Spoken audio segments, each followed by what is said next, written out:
have talked about that, so discussion will continue. But talking about a person, what I think is a person is someone who is conscious at any level. But I mean, you have to be conscious not all the time, but to some extent, being aware of yourself and your body and to the environment to some extent. So this is an important philosophical question. Sweden have no famous philosophers. The only thing is that Descartes was invited to Sweden and died, but pneumonia was so cold. So that's all. I will start to make a disclosure. I'm chief editor of Acta Paediatrica, and I don't think that will bias my presentation, but I take the opportunity to invite you to submit articles, and I hope we'll make a virtual issue of this meeting, because a lot of the speakers have already accepted to contribute. So philosophers, they discuss this question over and over again. What is it like to be a bat? I mean, it lives in dark and it hangs upside down, uses sonar, not vision, to see the world. But philosophers, I don't know why, but they don't seem to be very interested. What is it like to be a fetus or a newborn baby? Okay, so then let's start from the beginning. So Plato, he didn't think that the human fetus is a person. While Aristotle, he claimed that human life begins when the fetus has a form, or when the mother can feel the movements, and the Quran has similar rules. And according to the Bible, life begins when the child takes the first breath. And I think the first breath is very crucial. And even Galen said that if you think of the word pneuma and spiritus, it has something with air to do, and also with the soul.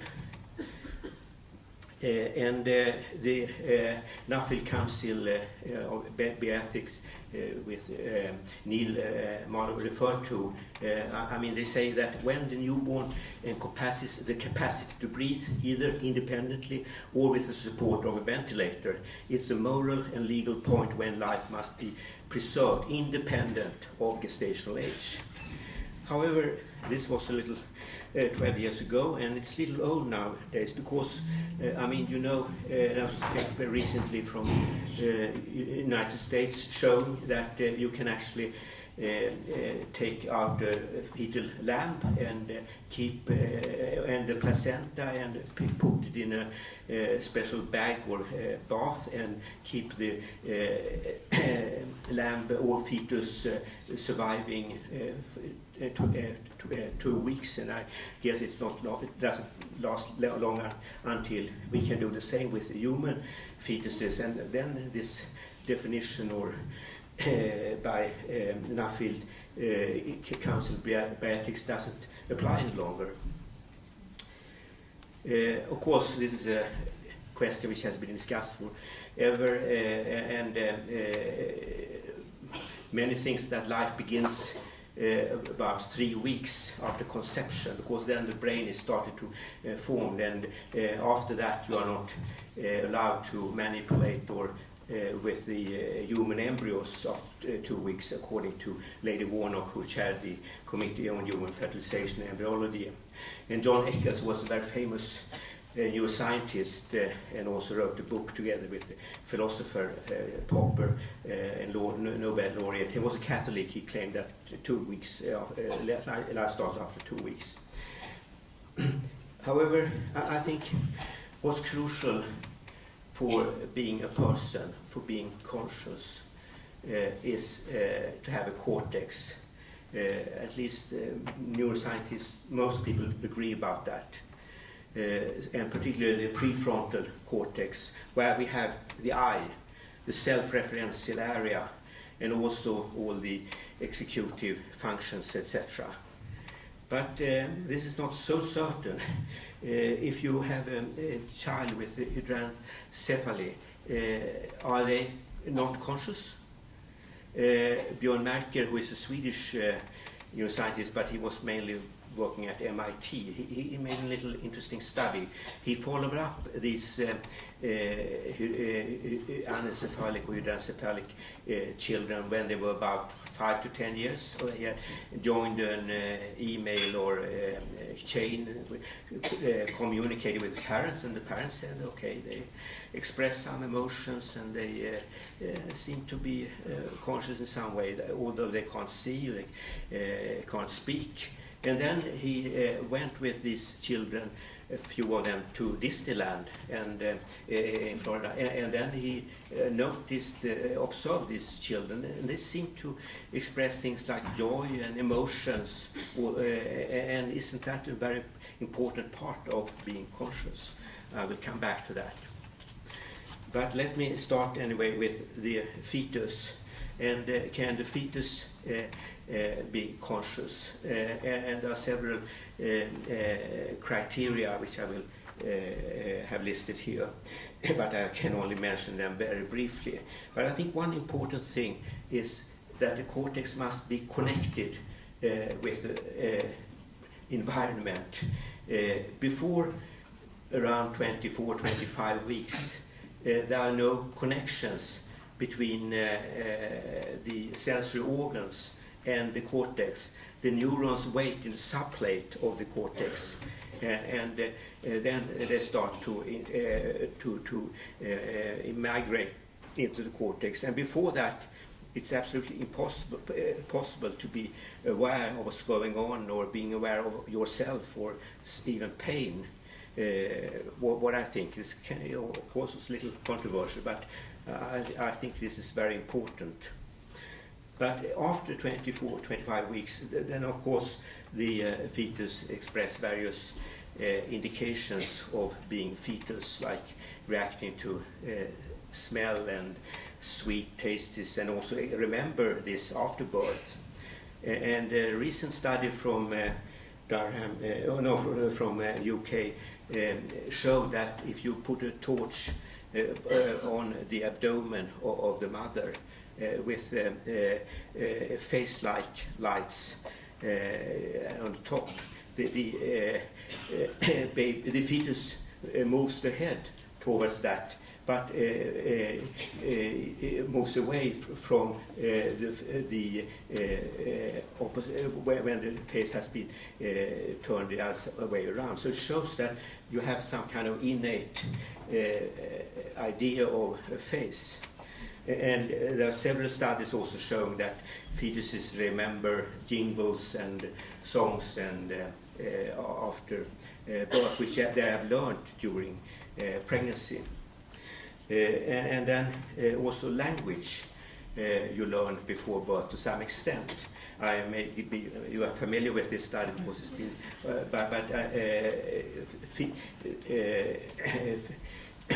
Friedrich in Leipzig, one of our collaborators, studied newborn French babies and newborn German babies. And the French babies, they cry like go up Paris, while the German babies cry Paris. And we did a study together with Patricia Kuhl in Seattle, and see if it works. Okay. It worked just when I tried it before. Anyway, what we did was to expose the newborn Swedish infants and American infants to typical vowels, and in English it's E, in Swedish it's U, you don't use U, you say U. And then when the American babies heard E, they seemed to recognize it, and they sucked on this pacifier fairly regularly, while they heard U. That was something they hadn't heard about, so they sucked in a different way, and it was the opposite way in Sweden, so Swedish infants seemed to recognize the U sound, and that was done just a few hours after birth. But there are also some indications that the fetus is not conscious. It's mainly sleep, although it opens the eyes, but I'm not quite sure it can be, even an adult can be, who is unconscious can open the eyes. And we know also that the fetus is sedated by pregnenolone, adenosine, and prostaglandins. And furthermore, the fetus is living at a very low oxygen level. Sir Joseph Barcroft in this country coined the expression Mount Everest in utero. So in some way the fetus is sleeping mainly, and I will regard it as essentially unconscious. Which I have, and also if you look on the brain, it's not connected to the same extent as after birth. But then at birth, there's a transition. I mean, we are doing a transition which has taken millions of years during evolution to do. And this we found a few years ago that the stress of being born is enormous. You are never so stressed during life. The catecholamine levels, adrenaline and noradrenaline, the levels are about 20-fold higher during normal delivery as compared with adults. And even if you compare the infant with the mothers who are in severe stress during labor, it's much higher in the babies. And it peaks just when they come out at birth.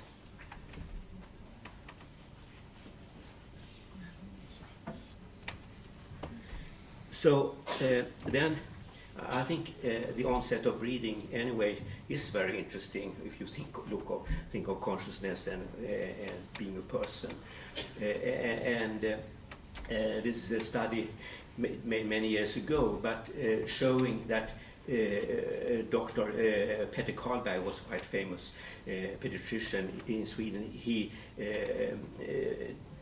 took out newborn babies after cesarean section, and then he plunged them into warm water, 37 degrees, not the head, only the body. And then the baby didn't cry and it didn't breathe. Then he took up the baby and it started to cry and breathe. And then he plunged it again, and then it stopped to breathe, and then he took it up again. And then after 10, has done that 10 times, the midwife stopped him. So I think there's a awakening at birth, and if you think of a normal newborn baby, it opens its eyes and it's awake for the first hour, probably due to the activity of the locus ceruleus, which is a little blue nucleus in the brainstem from where the noradrenaline spread in the brain, and it wakes up. If you stimulate the locus ceruleus, you can increase arousal, and you can see on the graph that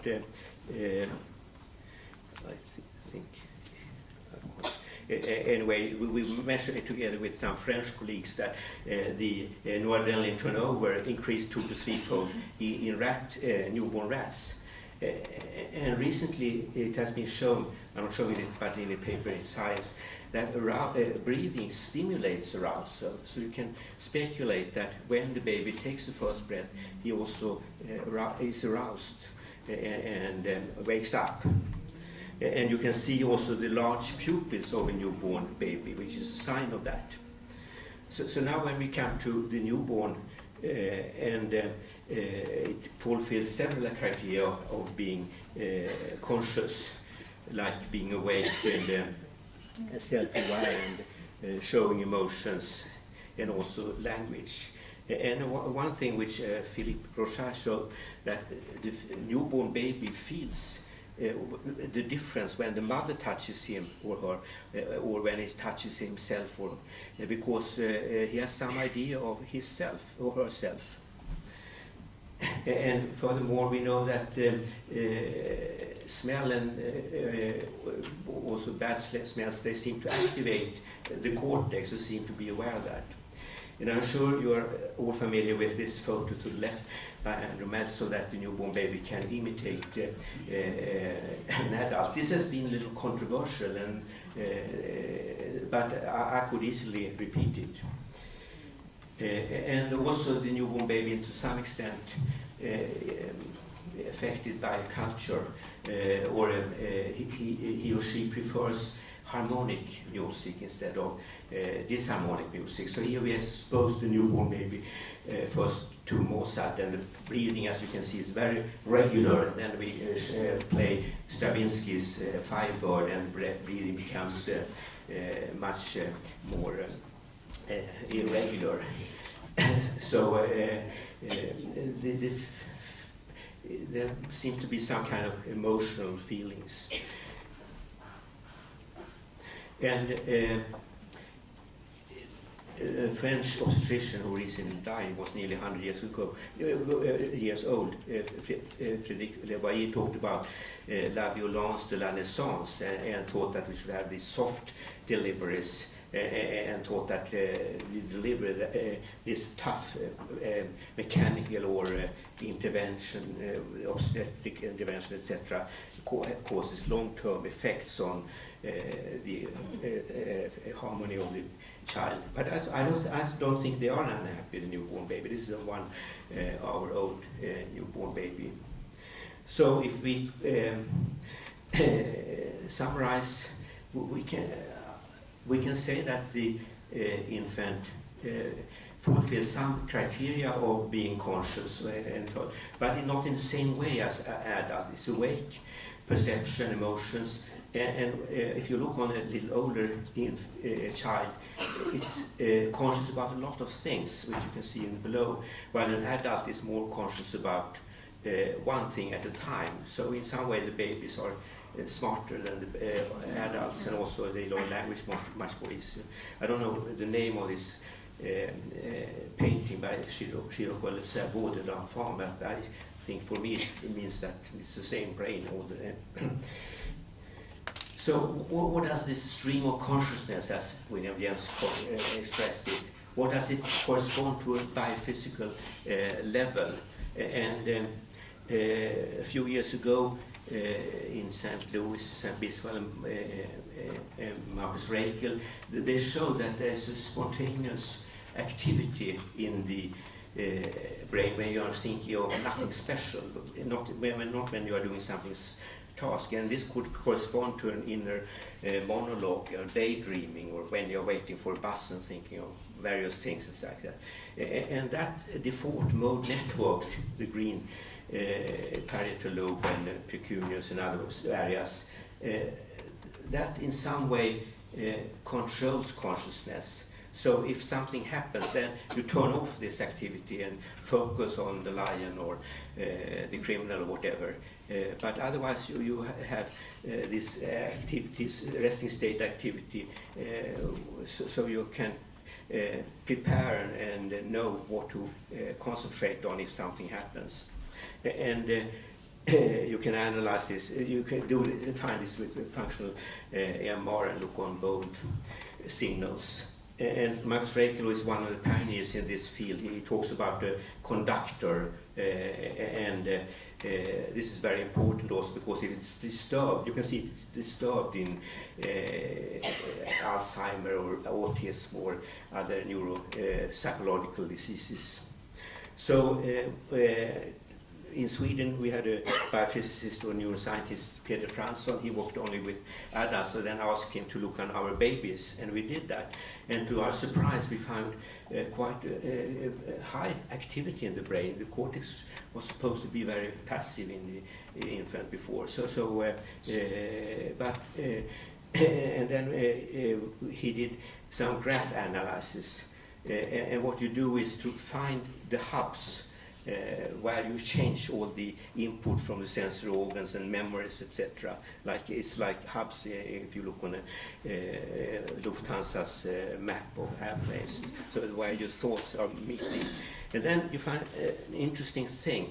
If you look on the adult, it's in the other areas than in the baby. In the adult, it's mainly parietal lobe, where we have our memories, and also the prefrontal lobe, where we plan for the future. But in the baby, it's mainly here in the somatosensory area. You can see it on this cartoon. And it fits very well with the idea that adult, he thinks a lot on what has happened and what's going to happen, while the baby thinks of what's going on now, and also older children. I mean, they are living in the present situation. So that's a different kind of consciousness. So what about the preterm infant? When does consciousness emerge in the preterm infant? And they seem to be aware of sensory disturbances, particularly pain. They protect their faces. We looked on this on 30-week preterm infants with near-infrared spectroscopy. And we could show that, as Marco Bartocci, that there's an increased activity in the sensory motor cortex. So the pain signals are not only staying at the spinal level, they actually go up to the cortex, and I think that the baby may be aware of it. It's conscious about the pains.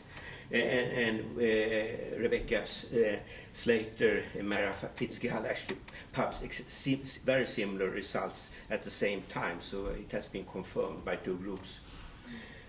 And in France, Fabrice Valois has looked also with the same technique with near-infrared spectroscopy and exposed preterm infants to various sounds, ma, pa, and the mother is talking to the baby and father is talking to the baby, and they find that the speech is processed similar way as adults.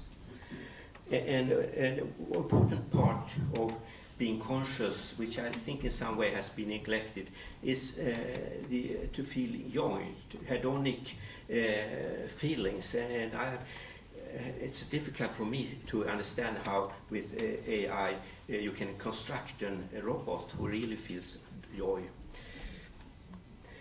So let me end by discussing what we have talked about a little earlier about this very preterm infants. And this is an express study of extremely preterm infants in Sweden. We collected all infants born about 700 during a 3-year period. And as you can see, the green bars show those that there were essentially no complications, while the red bars, they had all kinds of respiratory distress or necrotizing enterocolitis. And this, there were very few 22-weekers who survived. But we have now data, which it's not published yet, so, but I got it to yesterday. We are following up these children at between born 22 to 27 weeks, at 12 years, and 33% had no major impairment, and 35% had autistic spectrum disorder according to DSM. And I think in some way we are talking about cerebral palsy, and we are talking about ADHD and cognitive deficit. But I think autism is a very severe disorder which we have to also consider. And this is probably due to that these hubs change. To the left you have the preterm infant, to right the term children, and some of the hubs disappear in the preterm infant. They get different hubs. The yellows ones are those who disappear. So the brain outside the womb seems to be developed. The organization seems to develop in a different way. So now, as pointed out earlier, we have a consensus to be active even at 22 weeks. I don't know if you can see here, but this shows Sweden, and in the northern part that's north of Uppsala and north of Stockholm, they are very active. So they had a survival of 60% of 22 weekers, while we had much lower in the south of Sweden. But on the other hand, we have statistically significant higher survival among the 24 weekers. So I think I think it's very dangerous to, as Neil pointed out, to talk about limits and things like that, and also about disabilities, as Keith talked about. But you can look at it in another completely different way, which has been proposed by Michael Gassining, is a very famous scientist and psychologist. He was a member of the White House Bioethics Committee. And he said at 23 weeks, a fetus can survive and develop to a thinking human being and become one of us, granting if the moral and legal rights of a human being. 23 weeks, that's post-conceptual age. 25 weeks, gestational age. So that's the time when the child, this eye, can be born if the fetus is delivered. And I think this shows that when the neurons from the sensory organs penetrate pass through thalamus and penetrate the subplate and go up to the cortex, then we can, at least from anatomical point of view, say that the fetus or the preterm infant can be conscious, but not before that. So I think this is some importance, because we have a limit in Sweden, 21 weeks to 6 days for legal abortion. And I think that makes sense. We should keep that, but we have to have a little security margin, as Keith pointed out. This often wrongly estimated the gestational age. But below 24, 25 weeks, I don't think the preterm infant or fetus has fulfilled all the criteria of being a person. I understand that if you have a 10-year-old child with severe meningitis, with bad prognosis, that you are more active than if you have a 22-week. Not because it becomes handicapped, but because it's not yet a person you have been able to relate to know. But anyway, of course, this is very worrying, and we are working very hard now to do all kinds of intervention studies, and it's not very easy, and usually they're not very good reports that they have been successful. But I think there are some indications that developmental care or kangaroo care or family nurture intervention have some positive effects, at least maybe not remarkable, but I think we should promote that. And I think also that the epigenetic mechanism can maybe compensate for the problems of being born too early. And I think it's quite interesting that we are in Southampton, because this is the center of studies with David Barker on programming, developmental programming. And that's probably relates a lot to epigenetics.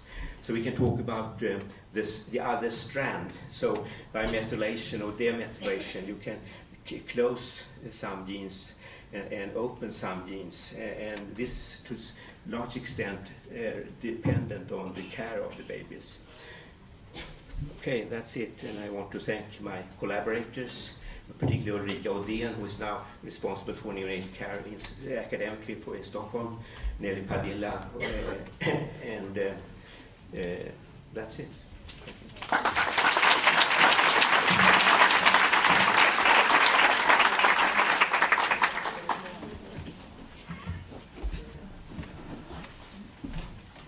Excellent.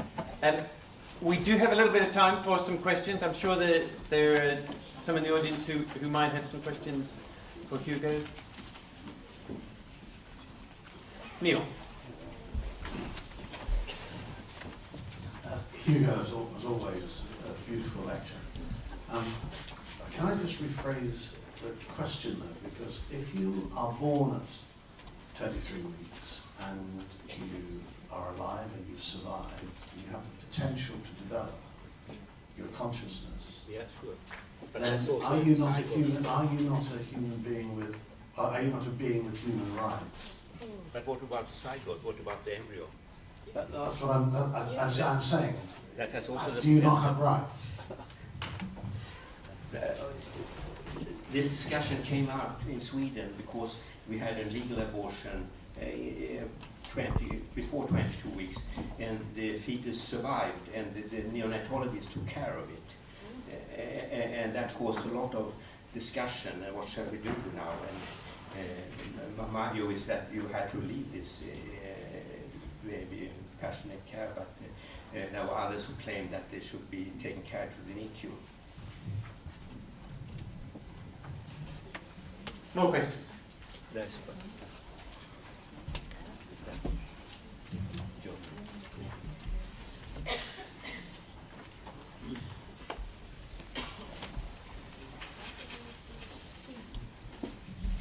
Oh, well, again, thank you very much for this perfectly detailed presentation and very clear arguments. I'm still wondering whether one aspect should be considered in this very complicated debate, in fact, and that is whether the fetus is within the womb of a woman or not. Because if the fetus is in the womb of the woman, it's the woman as a person who is to be considered in decision making, and the fetus is not an independent individual. So I was kind of wondering whether this particular relationship and the way of existing within another individualized being should be considered in an ethical way. So I'm going to let you answer that, but just before that, I'd just like Rob, who's a lawyer, an academic lawyer, to reply to that. Thank you for the point. So it's true that law, of course, is a very crude tool. And they say when the law runs out, the ethicists walk in. But we'll just keep the professor quiet for a minute. So English law, of course, is based on the culture of England, and the law in the 40 other countries will be different. But our law is plain. It's a matter of separation. So you're absolutely right. The law is that once the baby is separated, it attains a legal personality. And that's reflected by the very limited rights that the fetus, who then becomes a person, has. So if the mother decides to go bungee jumping at 36 weeks, or she squeezes herself into a Formula One car if she needs to tell you, or she snorts cocaine, that if the fetus becomes damaged by that, actually the fetus will not, as a legal person, have any comeback. There is only 2 opportunities in English law for the fetus to have comeback, and that therefore reflects its personality. The fact it doesn't have a personality until it's delivered. So there was a very old French case about this woman who got run through with a rapier. Will be a French case. And so the fetus was impaled, but delivered and became okay. Was alive, wasn't killed by the injury. And the child that resulted successfully sued the man who drove the rapier through. And the other thing is the Road Traffic Act. The Road Traffic Act says that if a fetus is damaged during a journey when the mother is negligent, acting against the law, and in this case the mother wasn't wearing a seatbelt and there was a crash and her unborn baby was damaged within her and then was delivered as a living child and then sued mother. So that's the only way that somebody made a point about inheritance rights. I beg to differ on that, but we can have that another day. But that's the only way that a fetus has a legal personality. So until it's separated, it has none. And it's a matter of separation. The other thing I would like to say is about abortion. So in England, abortion is illegal. The Abortion Act 1967 provides a defence only to doctors. So it's still an illegal act.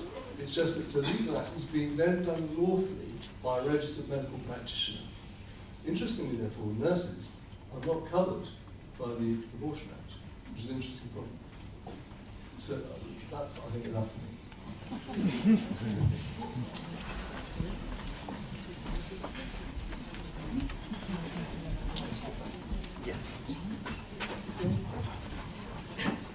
No, I just want to add one thing. According to Quran, or maybe it's not Quran, but according to some Muslim old text, if you maltreat or beat a woman who is pregnant before 5 months of pregnancy and the fetus causing miscarriage, the man who has done it, he will get fines. But if it's after 5 months, then it's a capital punishment. You have killed a person if the baby becomes stillborn. More questions?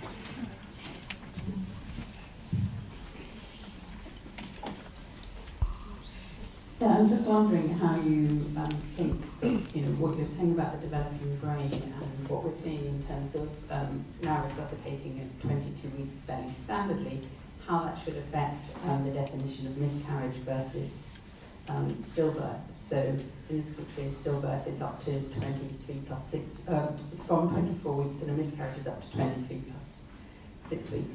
In Australia, it's different, it's at 20 weeks.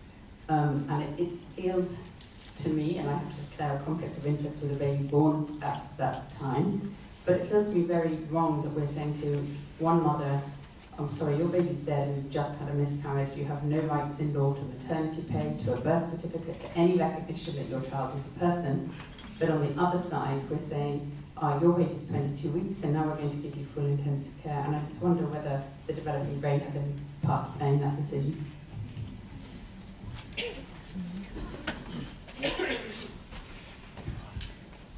In some way, I think when we are called, particularly young doctors, I think they should take care of even 22 weeks carefully, because you don't know, as Keith pointed out.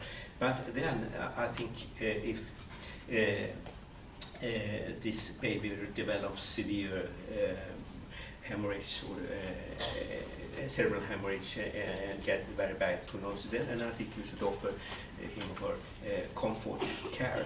And in this way, at least the parents will get this economic support from the state. So.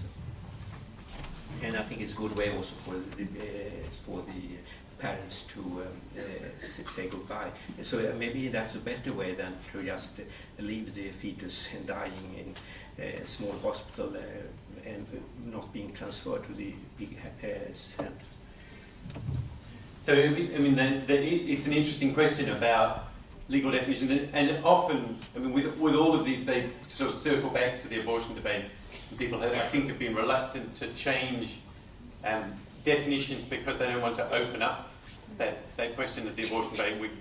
But it doesn't make any sense to say that a baby who's been stillborn at 23 weeks, that mother's any less deserving of bereavement support, maternity leave, or kind of social recognition. That doesn't make any sense. But equally, it's not clear that depends on some magic or arbitrary line of where the neurons are developed through the cortex, because the grief of a mother at 20 weeks might be just as profound. That one of the challenges, thinking about some of these questions, some of the very practical questions about when do we recognize babies as being live-born or stillborn, is that for women who have made a decision to terminate a pregnancy at, say, 21 weeks, where there are perhaps some very fleeting signs of life, that if those women are then required to register that as a live birth and then get a death certificate, that may compound their very significant distress and grief and guilt. So I don't think we can disentangle. As neonatologists, we don't tend to be very comfortable talking about abortion, and many of us have moved into neonatology because it's kind of an easier topic. But these areas we can't ignore completely. They obviously overlap.